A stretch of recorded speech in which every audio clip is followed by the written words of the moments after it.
इथं लवकर लवकर पीठ मळून घेतलं आणि इथं बाबू माझे खेळू राहिले.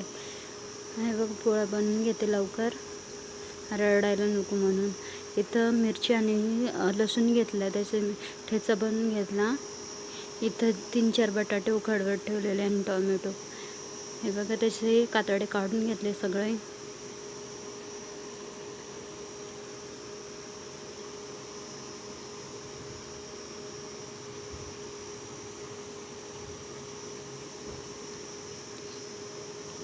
टोमॅटोचे पण कातडे काढून घेतले.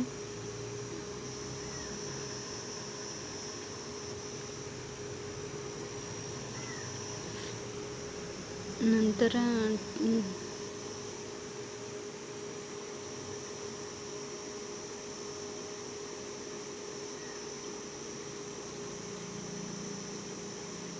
ठेचून घेतले बटाटे सगळे, साईज चुरून घेतले. नंतर कढईमध्ये तेल ठेवलं, त्याच्यात जिरे टाकले, एव्हरेस्ट मसाला टाकला आणि कश्मीरी लाल मिरची पावडर टाकली आणि हळद टाकलेली आणि चवीनुसार नमक टाकलं. मिरचीचा ठेचा होता तो टाकला आणि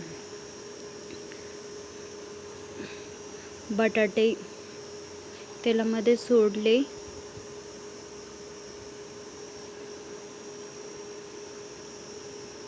हे बघा बटाटे सोडले आणि तेल सुट्टेपर्यंत ते परतून घेतले.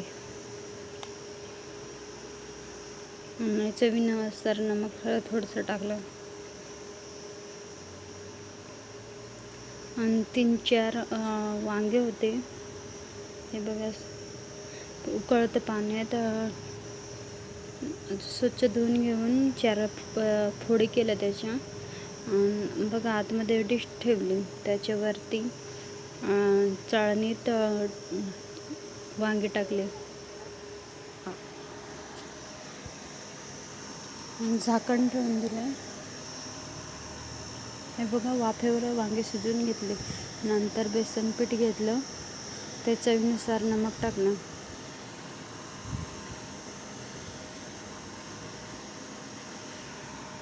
याच्यात लाल मिरची पावडर, जिरे, थोडासा ओवा टाकलेला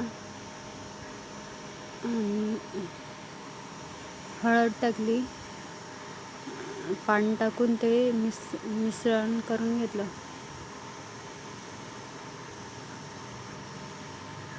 त्याच्यातलं गठुळं फोडून घेतलं सगळं.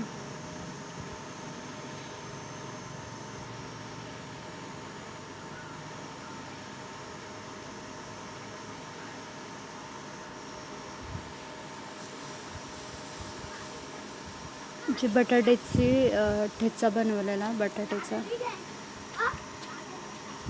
वडापावला बनवतो आपण मिरची ती, आणि वांग्यामध्ये भरले आणि तळून काढले. हे बघा झालं लालपोप तयार. खूप छान लागतं, खाऊन बघा तुम्ही पण.